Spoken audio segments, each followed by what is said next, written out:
There's a belonging gap in the workplace today, and I think it's something we as leaders need to pay a lot more attention to. I'm Dr. John Izzo, and thanks for following me.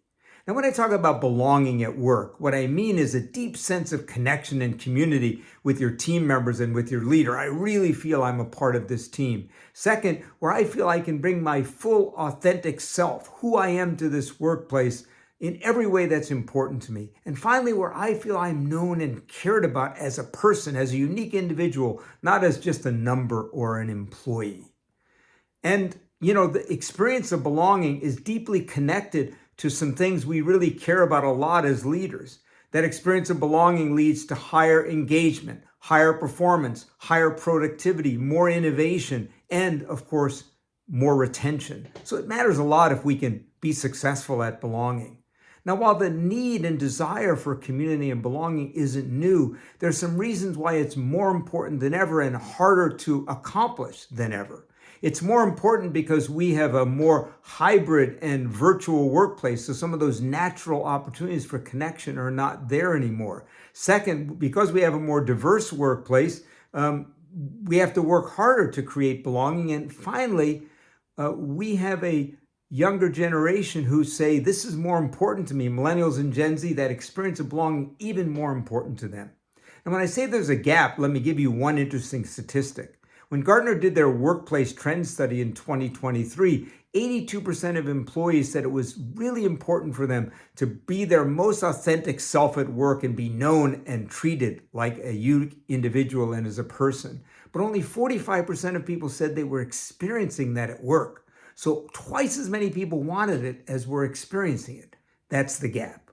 Now, I could talk for hours about how to create belonging and community at work, and I do that in my new keynote and workshop, The Power of Connection, Creating Belonging in the New World of Work. But today I'd like to just give you 4 simple tips for creating more belonging at work. The first is treat every person who works for you as an N of 1.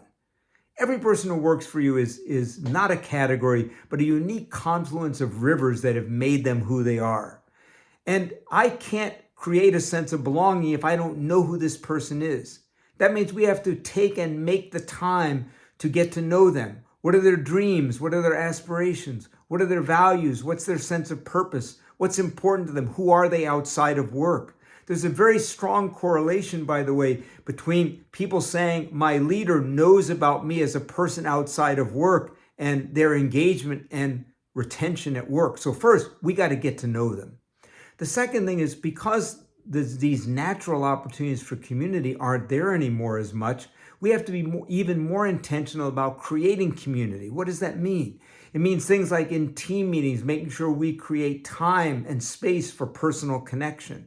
It means when I'm checking in with someone, whether it's virtually or in person as a leader, I'm not just managing tasks, but I'm taking the time to connect with them as an individual. It means that when people are in the office all together, we have to make sure we have experiences of building community, and I got lots of ideas around that. In other words, that we can't just say, oh, they're in the office, community is going to happen. We got to make sure we create opportunities for community while they're in the office. Now, the third thing is we have to create an environment where it is safe to be different and safe to differ. Let me say that again. We have to create an environment where it is safe to be different and where it is safe to differ. You see, we've worked so hard to create a more diverse workplace. Ages, tenures, experiences, races, ethnicities, and on it goes. And yet, almost all the values and benefits of diversity are lost if there isn't a true experience of inclusion. If people don't feel they can be different and differ. So we have to work really hard to create that environment so when people are different or when they do differ, we really create a safe environment for that to be so. Finally, we need to understand that people are motivated by their values, not by our values. Again and again, research has shown that when you ask people this question, which is, can you live your deepest values in your work, in this workplace? If they answer yes to that question, their engagement is significantly higher than people who answer no to that question. Yet we spend so much time talking about the company values, and it's important. I've spent years helping companies create and drive values. Company values are important, but even more important is, what is this person's values? What is important to them? Where do they get a sense of purpose from? What at the end of the day makes it worth it to them that they came in and worked that day?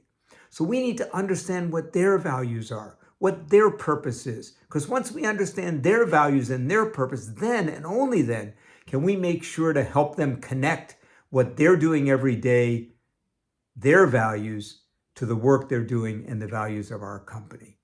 So again, how are you doing in your workplace? If 80% of your people want that deep sense of belonging, what do you guess the number is of people who are experiencing it? And I've given you today some simple things you can do to get started. If you'd like to know more about my new keynote and workshop, Creating Belonging in the New World of Work, The Power of Connection, we'd love to hear from you. Meanwhile, please send us your ideas on how you're creating belonging in the new world of work so we can share those great ideas with others. For now, keep on leading. I'm Dr. John Izzo.